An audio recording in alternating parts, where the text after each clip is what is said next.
دنباش بینرین هجا جستدین دنگ امریکا لواشنطن پایتخت بخیر هاتنا ودکم دخلک کنو جی برنامه هفت رنگ دا به هفره ام گرکی دنا بخت چاندو هنر رنگین ده بکن.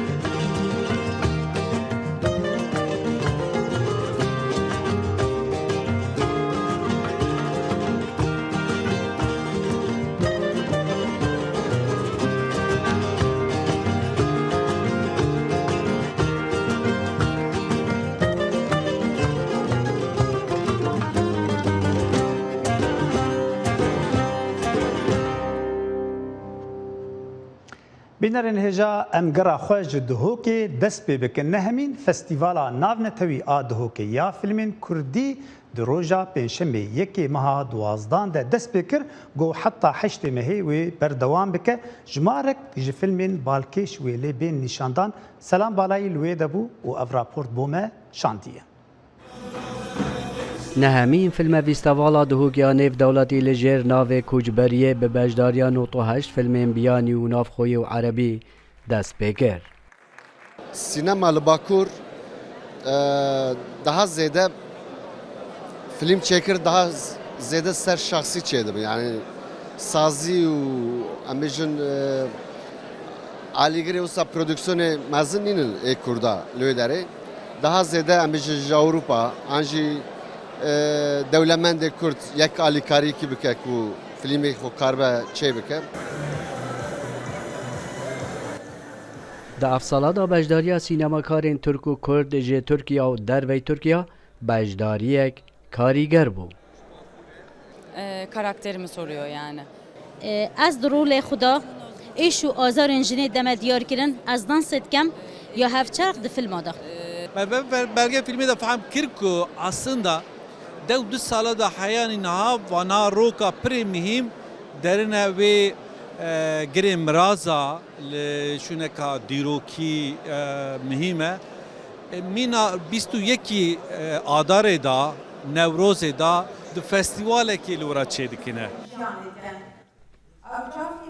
دگلک فیلم بجداردا جنه رول کاریگر دیتیه و ایش و آزارن جنا کرد ده آواربونو کوچبریه دا تینی شدان. سلام بالایی دنگ امریکا دوهات.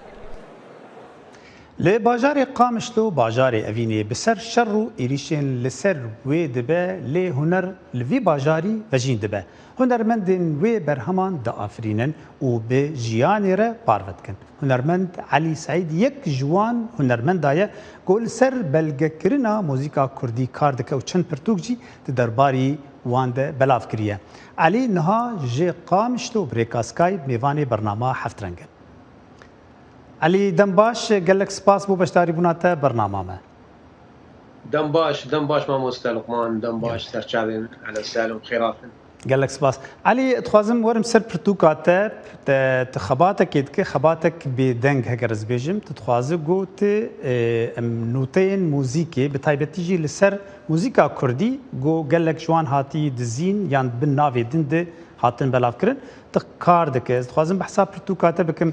دبش جدر كتن بشك جي ماي بار دكم نها دري ديج بو بيچاب كرن افرتوك سر چنه تایبەتی و تچاوا خەباتە لەسەروان بوویە تەچاوان کۆم کردیت ئەم بێژن هەنێکی ناز بکەن ئەف خەبات چاوایی. سلاڤورێز بهتر ez serrast bikim muzîka akadîmî a Kurdî a got Kurd jê mehrumin ez ser vê xebat dikim aniha yanî me nas kiriye huner hema stran û stranbêjiya we نا گلی منطقه گلی هرمی دولت دورامه گلی دورامه رسانه منطقه همه پیش کتن دادی موزیکی ده همه موزیک اکادمیک ده آفرینن امم ککرد ام محرومن ام نابه سبب چه تنه و پیشنگ من او هنرمند منی مازن نگاری بونگوری و درک هدن بس مكاري بو يعني از مخوند ما في خدمة أخوجي مخصص بيشكيشي قال لي خبكر بقى خدمة هذه قليلة دبر همي ما دركتن دبرتو كيم دركتن برتو كيم بناوي حمو مقامن بار بشه يكمين دركت شي جزا بيكتي بشه يكمين بار دركت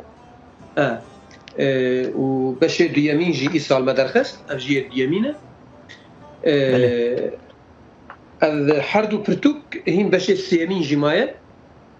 اف حردو برتوك بطيبت يعني متخص ازولو هم دري نافاوي بيشوك حبكي ولو بله از بيجم وچاوا يا رشاوينا اف ولو برتوكولوتي بله بيشي مقامه صفحه لي مقامه وشعويه بكردي بكرمانجي بله والفيالي جي مقابلي ويجي اوازك او جي اكاديمي اوازك سيرشكريه او اوازا جي ملي خستنا وسر يوتيوب تين وشان يجي بخوازي لوي مثال سروي مقامي بنره كارد يوتيوب ده ببينه برتو كامني سيمين انا وي سر طنبوري بي او جي بهتري خو مركز عندي سر طنبوري درجه لا بله كلامك بله علي خوازم ناز بكم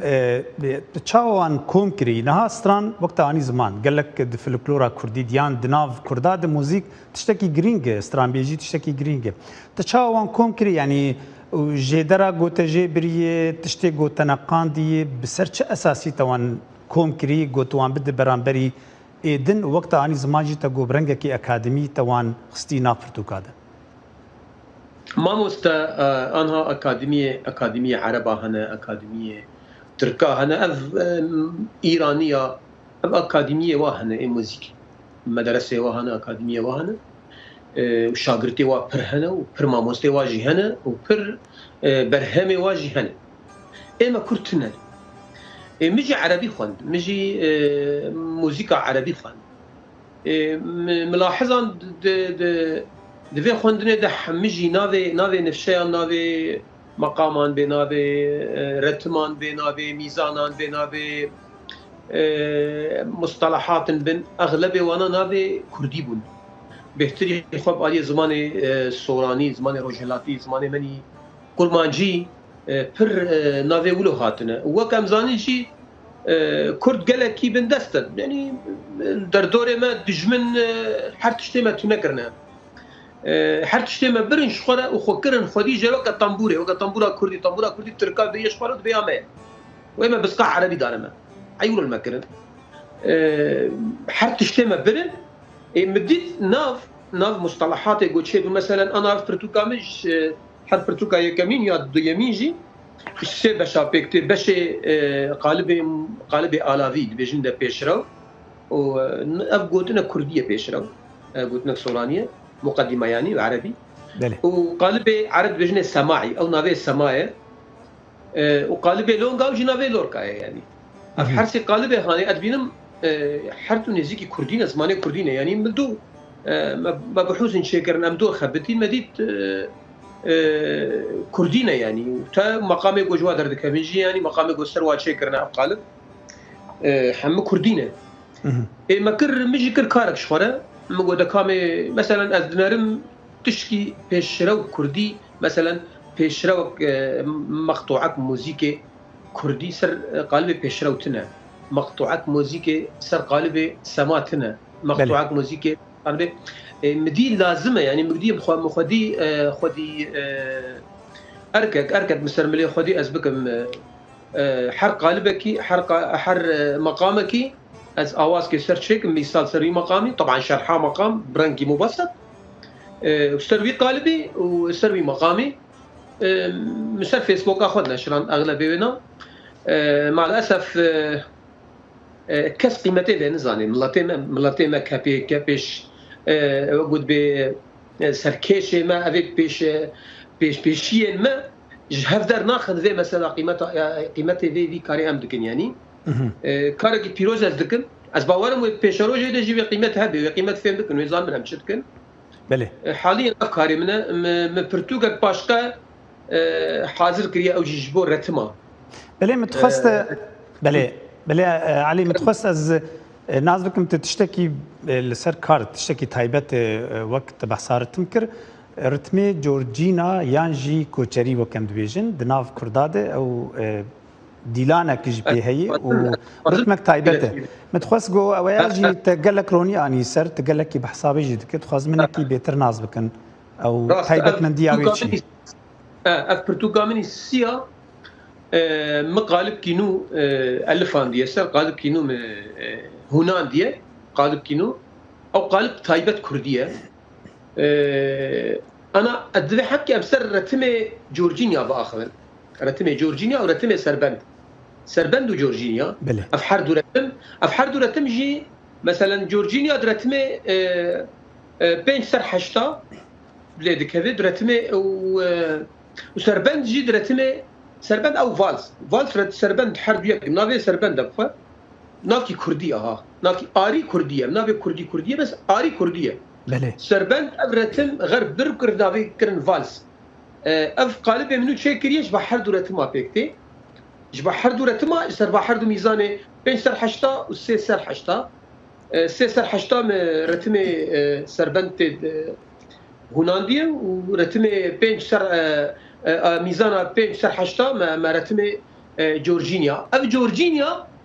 التدري نايب كار اني ما مستر التدري اف قالب اف ايقاع افرتم التدري نايب كارانين الجمع ككرد افرتم فلكلوري مايا كوتشريه يعني كوتشريه فلكلوري مايا نتشكي مثلا علمي هند كشغلي نسر مثلا انا مقالك ما مستي عربي مثلا قصد جيجي مثلا مديت قالك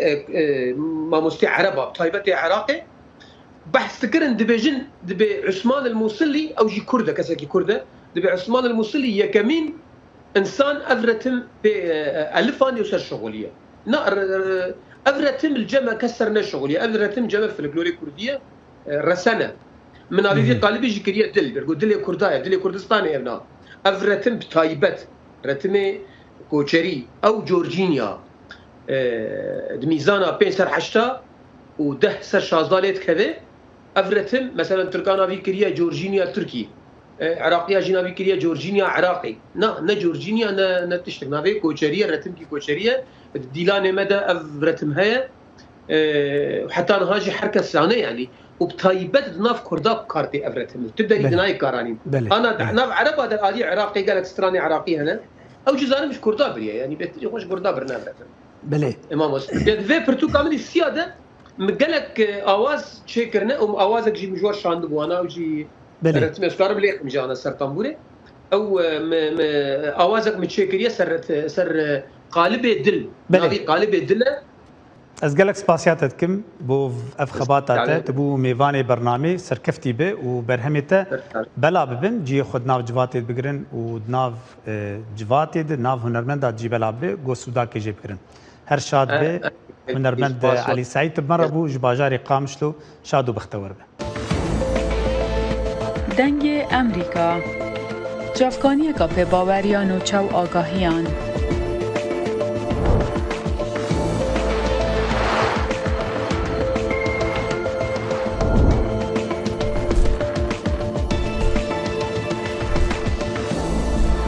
برای مالپر و پلاتفورم میدیا جواکیا دنگ امریکا بالا خوب دن پزانین و نوچه جیهانه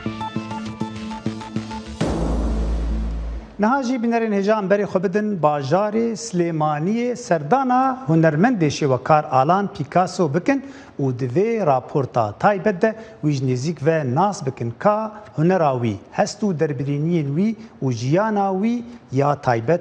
چاواي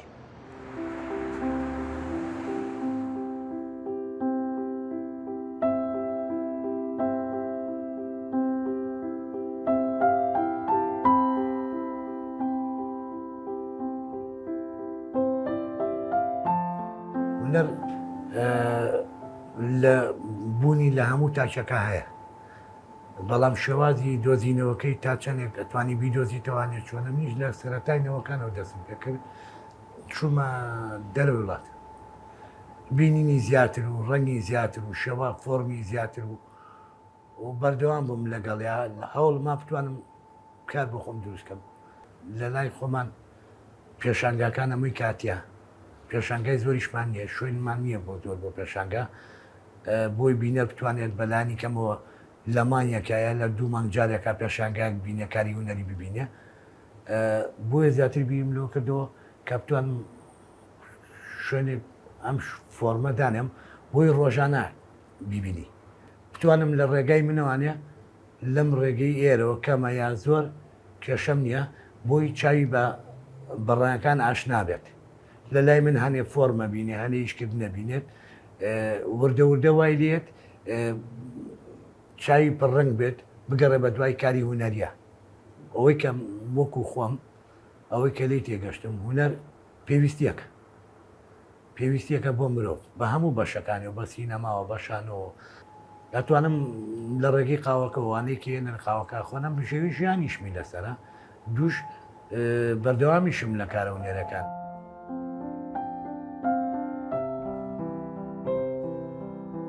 زۆربەی کارە هوەرەکانم لێرە دروستیانەکەم ئەمەی کە لێرە لە بەرچاون ڕۆژانەشە پیانەوە خەریکم خۆم پەیوەست نەکردو بۆی بە یەک ستایلیشکەم سەرەتا کە فێر بووم ئەو ستایلانی کە بڵین وەکو لە هوەرا هەیە بۆ ستایلانە دەستم پێ کرد و دواتر توانیم ستایلێک بۆ خۆم بدۆزمەوانێ ئەو بیرۆکەی کە تۆ تەوێ ئەو پەیامی کاتەوە چۆن بیگەێنیت شێوازی گەاندنەکەی بۆ دووش دوایی کار لەسەر باگراوندی کارەکەکەم بۆی ڕاستەوخۆ ئەو کەسی کە تەماشای کارەکەکە بتوانێت ئەگەر بۆ چەند ساتێکیش بێبی خاتە وای لێ بکات بیری لێ بکات و یا بیبینێت یا بتوانێت خۆی لە ناو ئەو کاریا ببینێتەوانێت ئەگینامەش هەموو وەکو تاکێک هەموو شتانی کە هەیە بینین زیاتیش من تەرکیزم لەسەرەوە گە دروستی شکەمەوە بە فۆرمێکی وا دروستیەکەمەوە کە ئازار بەخش نەبێت لە بەروێ من خۆمان لەناو بڵێنم کۆمەڵە هەین هەموو شتەکانمان بینیوە هیچ کەسێ ناتوانێت بڵێ ئازار بەخش نییە ئەمە مەسەلەی ئەنفالە نازام چێمانە هەمووی تاسیراتی خۆی هەرەکە بە شێوازی خۆی باشە کەم و زۆر کاری لەسەرەکەم بەس بەم ستایلی خۆم بۆی بتوانم بە بۆنەی هوەرەکە نەبمە ئەوەی کە تۆ جارێکی تر ئەو ئازاری کە بینی و تە منیش بێم بۆ ئەبدیت کەم و تازی کەموانێ و تۆش بە شێوازێکتر ببینی.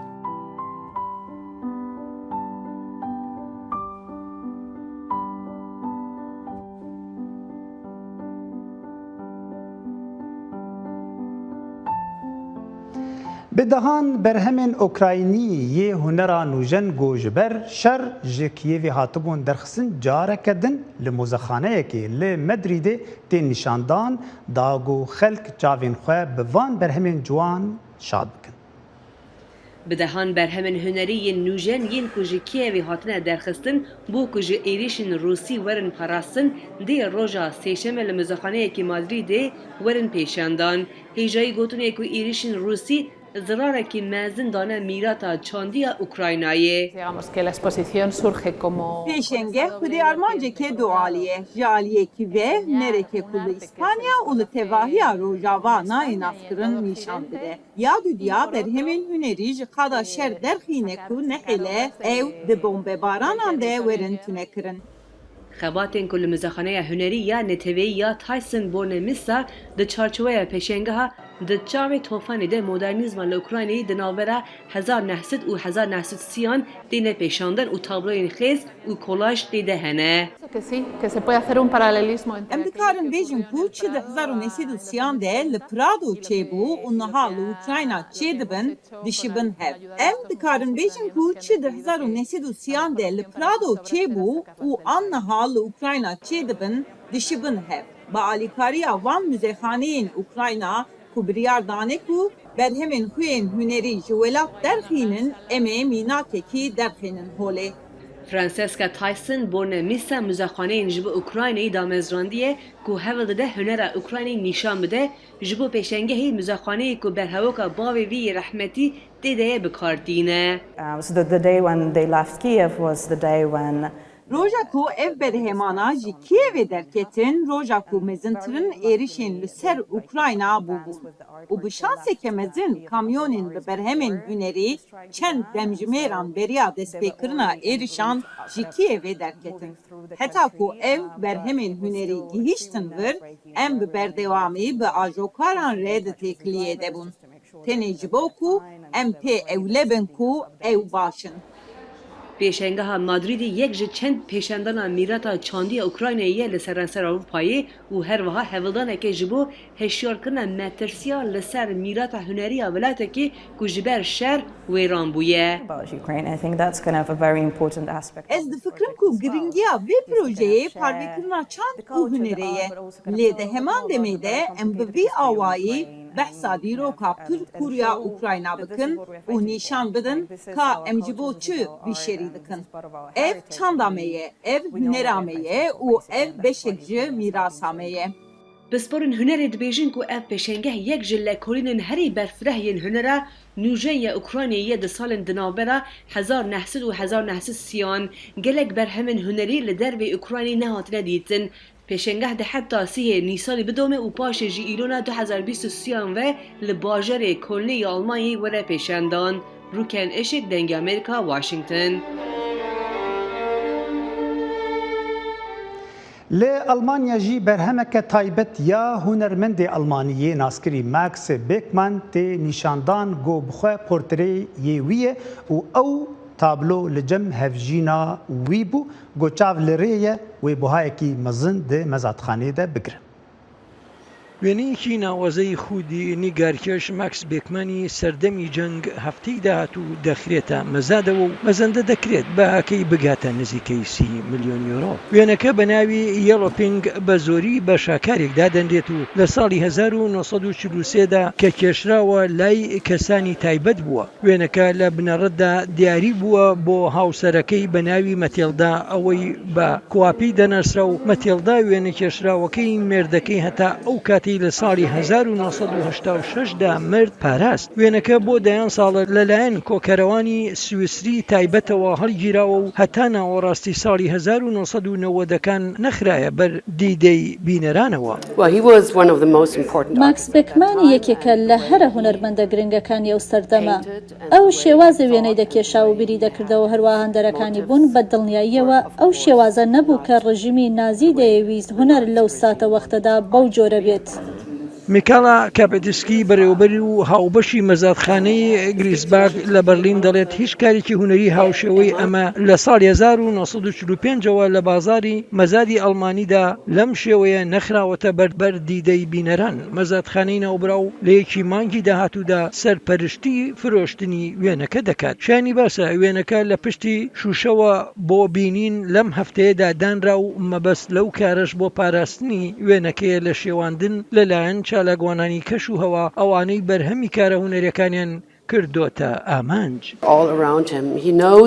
ئەو وەک نیگارکێشێک گرنگی و بەهای خۆی دەزانێت. جا ئەو ئەم تێڕوانینەی پیشاندا و هەروەها بەباشی خۆی پیشان دەدات و کەمێک زەردەخەنە بە ڕوخساریەوە دیارە کە شاردراوەیە. کۆکراوەکانی کارە هونەریەکان و مۆزەخانەکان و هەروەها دامەزراوەکان لە سەرانسەری جیهان خواست و حەزی خۆیان دەربڕیوە بۆ بەدەستهێنانی وێنەکە لەبەرەوەی وێنەکە بایەخی مێژووی و کۆمەڵایەتی هەیە هەر بۆیە نرخەکەی بەرز دەبێتەوە.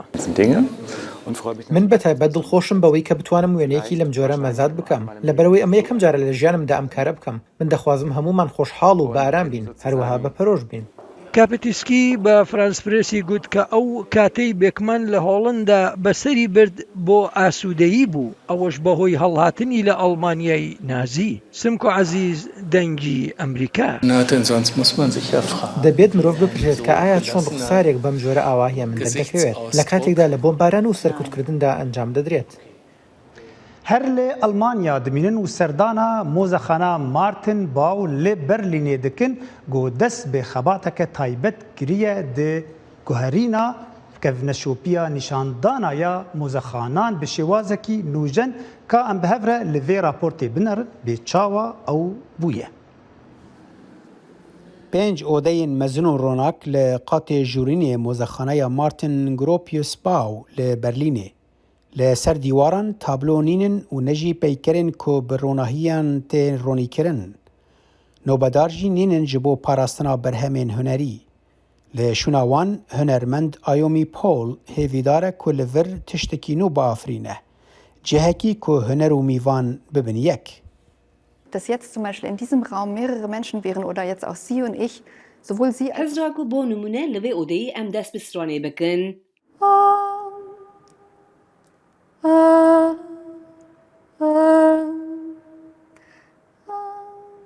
دی دنگک جو اودهک دن وره بالکیشه. او رش تشتکیه که ملگلک دوران وندا کریه وکی کنسرت یون پیشنگهان بکیمانی از وس حزر دکم. ده اودیان ده هن برهمین هنرین کفن شوپی هنه. ده همان دمیده کفرین بچوک جی هنه کو سردانر ده کارن وان هل گرن وکو آمور بکار بینن. پول هیوی دکه کو میوان بچن اودیانو سترانان بیجن. Ich bin ja ursprünglich Musikerin. از بخواه بری موزیکوانم و وک موزیکوانه که از خیال دکم که جیاوازی دنالبر استران بیجن و تمشوانان ده جیاوازی که بیکه ماسیه. و دمی رول دکارن هر دم بینگو هرتن. هن مزخانه وکی مارتن گروپیوس باو پشتی پاندمیه و کریزا نهایا شر و انرژیه جه خواه ده جواک ده جنو و دنرخینن. لورا شمیت انداما تیما ارگانیزه کرنا پیشاگاهان دبیجه اولدار خستنا پیشانگاها که برهمین دربرینی یان کومک هنریا آواندگارد یا سال 1960 ایدی تکلدار نابینه. Und auch sich verschiedene Fragen zu stellen. دوی ام هن پرسین تایبت بکن جه پیشنگاها که سبر روژه چاوایه. ام چاوا دکارن جه که که مروف لیک هم دبن ببینن مروفین جبنگهین جدا و تمنین جدا چاوا دینه ور. مارتن گروپیوس باو دبه گاوا یکم به بربریه که نویا کارکرنا موزخانه سبروجه. او پروژه استرانه جه آلی ایومی پول و ده 24 مجدار ده بو و حتی 22 چله سال 2023 بردوام دکه. صالح دمیجر دنگ امریکا. بینرین هجا لذر امگشتن داویا گره خواه حطانی خلکه کدن و گره کدن دناو بخچه چاندو هنرا رنگین هرشادو بختورد.